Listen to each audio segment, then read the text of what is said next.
ఇదే RTV app వార్తల్ని క్షణాల్లో చదివే అవకాశం ఉంటుంది. ఒక న్యూస్ పేపర్, ఒక టెలివిజన్ ఛానల్ మీ చేతుల్లో ఎప్పుడూ ఉంటాయి.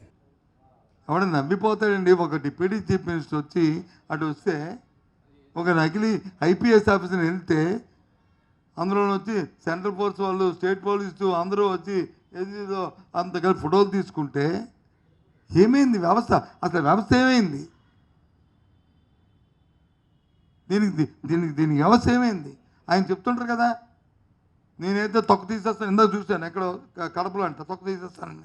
ఇప్పుడు ఎవరు తొక్క తీస్తారు? ఇప్పుడు ఇక్కడ ఎవరు తోలు తీస్తారు చెప్పండి. ఇప్పుడు సాక్షాత్తు ఆయన పర్యటనలోనూ ఒక నకిలీ ఐపీఎస్ ఆఫీసర్ కింద వస్తే నాట్ ఒక కానిస్టేబుల్ వస్తే that is the different issue.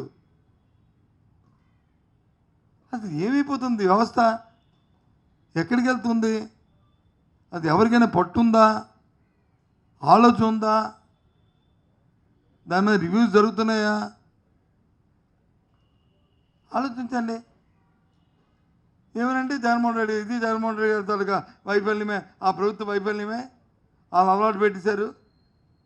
మా దగ్గర ఇంజనీర్లు జరిగా అలవాటు పెట్టడానికి ఏమో నాకు తెలీదు.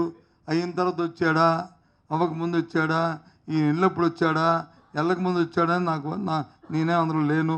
నేనే మీ టీవీలో చూసిందే. ఆయన అక్కడ ఉంటుండగా వీళ్ళు ఫోటో తీసుకుంటున్నారు. మీ టీవీలో చూపెట్టింది. అసలు నాకు ఒకటి ఏంటంటే, నాకు డీజీపీ గారు అంటే చాలా గౌరవం కంటే నాకు ఆయన మీద అభిమానం. పదవి మీద గౌరవం, వ్యక్తి మీద అభిమానం, పదవి మీద గౌరవం నాకు. కానీ ఎందుకో కానీ అతను ఈ ప్రభుత్వం వచ్చిన డైల్యూట్ అయిపోయాడు. అతను డీజీపీని మర్చిపెట్టుకున్నాడు. ఆయన నిజంగా చాలా ఎఫెక్టివ్ ఆఫీసర్. నా ఫీలింగ్లో, నా సర్వీస్లో నేను నా 20 సంవత్సరాలు ఆయన్ని వివిధ హోదాల్లో చూశాను. యాజ్ ఏ ఆర్టీసీ ఎండీగా, డీజీపీగా, మన రీజనల్ ఐజీగా. ఎక్కడ ఇన్సిడెంట్ జరిగితే ఆయన ఉండాలని, గట్టిగా ఉంటారని కోరుకున్నాం మన రాష్ట్రం నుంచి కూడా. కానీ ఈ 6 నెలల కాలంలో ఆయన్ని ఎందుకో కానీ పాపం డైల్యూట్ అయిపోయాడు. నేను ఇప్పుడు వచ్చి 6 నెలలు ఎప్పుడు మాట్లాడలే. ఆయన కనీసం ఫోన్ నాకు తెలిసి ఈ రాష్ట్రంలో 15 మంది డీజీపీలు ఉంటారు, రిటైర్ అయిపోయిన, ఇంక్లూడింగ్ అందరితో, రిటైర్డ్ అయిన అందరితో, ఇంక్లూడింగ్ ఏబి వెంకటేశ్వరతో కలిపి. అసలు మా ఫోన్ ఎత్తడానికి భయపెడిపోతున్నాడు.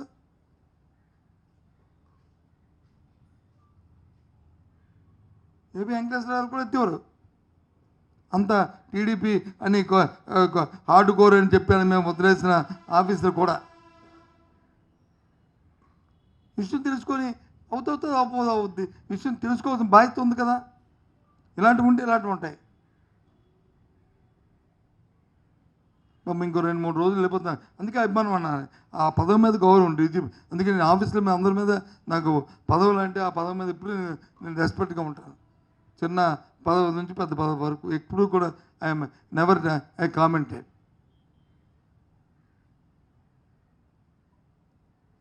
కానీ ఐపీఎస్ ఆఫీసర్ కూడా అక్కడికి వచ్చేస్తే ఏమనుకోవడం, మళ్ళీ ఆయన వచ్చి ముందు వచ్చాడు వెనక వచ్చాడు అని కంటే ముందు దానికి సంబంధించిన వాళ్ళ మీద నేను యాక్షన్ తీసుకోవడం అంటే బాగుండేది.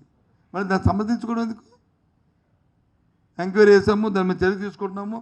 ఇగో ఏంది అది ఎక్కడ లోపం జరిగిందో, ఇగో వీళ్ళ లోపం అని ఇప్పటికే చట్టాలు ఎందుకు వెళ్ళిన ఎవరు? మామూలు వ్యక్తి వెళ్ళే, మామూలు మంత్రి వెళ్ళే. అలాంటప్పుడు వెళ్ళే ఆయన వచ్చి మా ఇల్లు ఆయన వచ్చి ఆడు తోలు తీస్తాను, ఇటు తొక్క తీస్తాను. ఇప్పుడు ఎవరు తొక్క తీస్తాడు చూద్దాం. రేపు పొద్దున్న చూస్తాను ఆయన ఏం చేస్తారో చూద్దాం. ఆయన కార్యక్రమంలో లాంటి ఇన్సిడెంట్ జరిగినప్పుడు ఇంకేంటి. మరిన్ని వీడియోస్ కోసం ఛానల్ ని సబ్స్క్రైబ్ చేయండి. లేటెస్ట్ అప్డేట్స్ కోసం వాట్సాప్ ఛానల్ ని ఫాలో చేయండి. అండ్ లింక్ డిస్క్రిప్షన్ లో ఉంది.